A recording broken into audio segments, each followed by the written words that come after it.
Hello friends, welcome to your own channel how to. आज हम आपको बताएंगे कि कैसे आप आपके खुद का माइक्रो न्यूट्रिएंट बिजनेस चालू कर सकते हैं, कैसे आप इस बिज़नेस को एस्टेब्लिश और स्टार्ट कर सकते हो, कितना इन्वेस्टमेंट लगेगा, कौन कौन से रॉ मटेरियल्स, क्या प्रोसीजर है इसकी मैन्युफैक्चरिंग का, कौन से लाइसेंस इसके अप्रूवल की आपको ज़रूरत पड़ेगी, कितनी प्रॉफिटेबिलिटी है इस बिज़नेस में, क्या मार्केटिंग स्ट्रेटेजी यूज़ करना है, कितने एरिया और मैन पावर की आपको इस बिज़नेस में रिक्वायरमेंट होगी, कैसे आप इस बिज़नेस को क्या बिज़नेस रिसर्च करके और कितनी एफर्ट्स डाल के आपको इस बिज़नेस को ग्रो करना पड़ेगा, मार्केटिंग स्ट्रेटेजी, टारगेटेड कस्टमर्स, इन सारी चीज़ों की टोटल नॉलेज हम आपको इस बिज़नेस वीडियो में देने वाले हैं। तो वीडियो को एंड तक ज़रूर देखिएगा और अगर अभी तक आपने हमारे चैनल को सब्सक्राइब नहीं किया हो तो सब्सक्राइब ज़रूर कर दीजिएगा and hit the bell icon. सबसे पहले जान लेते हैं बिज़नेस रिसर्च की। तो यहाँ पे जो प्रोडक्ट आप मैन्युफैक्चर कर रहे हो उसकी डिमांड, सप्लाई, प्राइस, स्वॉट एनालिसिस, मतलब कि क्या स्ट्रेंथ्स, वीकनेसेस, क्या अपॉर्चुनिटीज़ और क्या थ्रेट्स आपको फेस करने पड़ सकते हैं इस बिज़नेस या इस प्रोडक्ट से रिलेटेड, जो ऑलरेडी मार्केट में कॉम्पिटिटर्स है, फिर कस्टमर सर्वे के कस्टमर्स को क्या रिक्वायरमेंट है, क्या नीड्स है, कौन से डिफरेंट चीज़ों की या डिफरेंट चीज़ें वो एक्सपेक्ट कर रहे हैं इस प्रोडक्ट को लेके, उन सारी चीज़ों का आपको इस बिज़नेस से चालू करने से पहले इसकी प्रॉपर रिसर्च और मार्केट में उतर के भी आपको इसकी प्रॉपर रिसर्च करनी चाहिए कि कैसे आप इस बिज़नेस को ग्रो और कितना, मतलब कि जो ऑलरेडी यहाँ पे जो प्लेयर्स है जो इस प्रोडक्ट को मैन्युफैक्चर कर रहे हैं वो क्या चीज़ों को फेस कर रहे हैं, क्या उनके चैलेंजेस है, क्या वो नई स्ट्रेटेजीज लाने वाले हैं। तो उस हिसाब से ही आपको ये बिज़नेस को स्टार्ट में ही स्केल अप करना चाहिए। तो आपके लिए एक बहुत ही ज़्यादा एडवांटेज हो जाएगा कि जो गलतियाँ उन लोगों ने इसके एस्टेब्लिशमेंट में की है वो आप ना करें, तो उससे आपकी जो ग्रोथ है वो उनके लेवल पे आ जाएगी।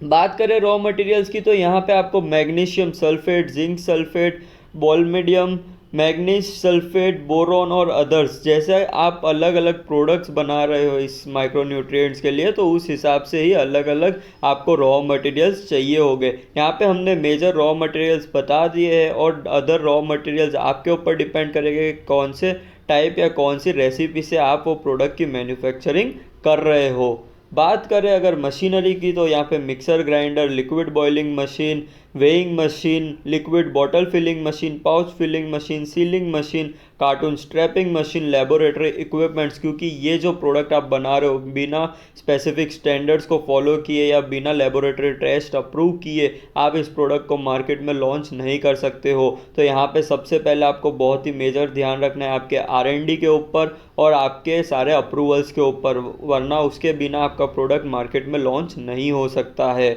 बात करें अगर इसकी प्रोसेस या इसमें क्या इंपॉर्टेंट चीज़ें हैं जो आपको ध्यान रखना है, तो सबसे पहले ये जो माइक्रोन्यूट्रिएंट्स है वो लिक्विड और पाउडर फॉर्म, दो फॉर्म में अवेलेबल होते हैं।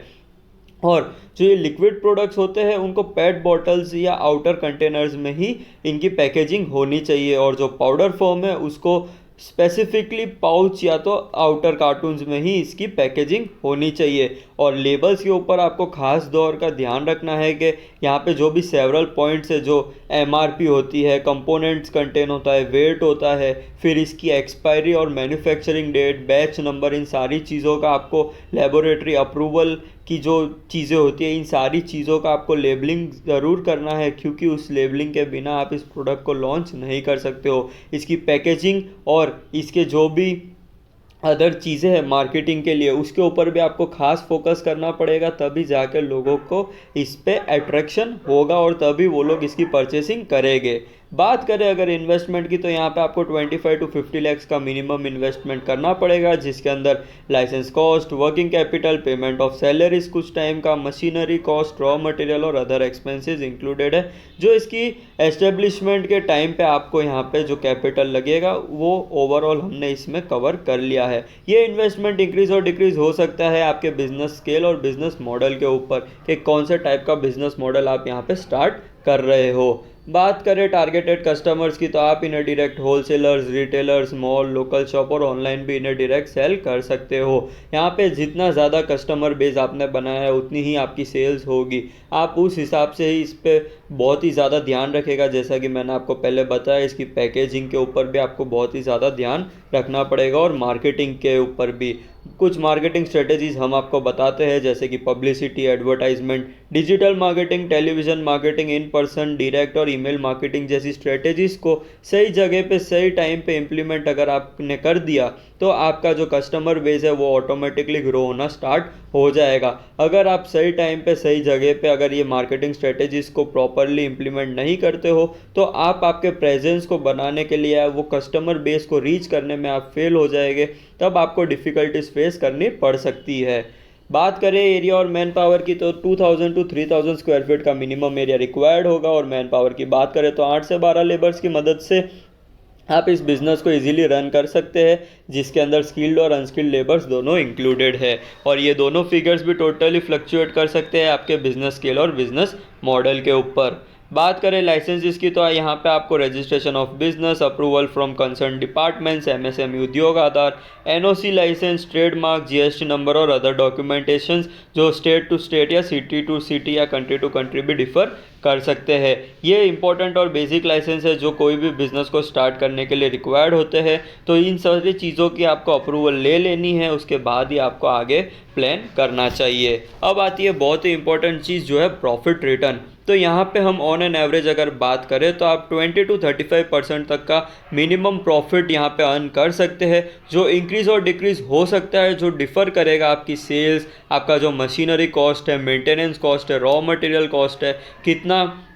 आप R&D में यूज़ कर रहे हो, कितना आप न्यू प्रोडक्ट्स या मार्केटिंग स्ट्रेटेजी पे यूज़ कर रहे हो, बहुत सारे यहाँ पे जो फैक्टर्स है वो फ्लक्चुएट कर सकते हैं आपके प्रॉफिट को। तो आपको सारी चीज़ों को ध्यान में रखते हुए सही पैरामीटर्स में सही बजट प्लान्स बना के आपको ये बिज़नेस को रन करना चाहिए, तभी आपका जो प्रॉफिट है वो हमने जो बताया है उससे भी शायद मैक्सिमाइज कर जाए। तो यहाँ पे इन सारी चीज़ों का आपको ध्यान रखते हुए इस बिज़नेस को रन करना चाहिए, और इस वीडियो में हमने आपको सारी नॉलेज दे दी है कि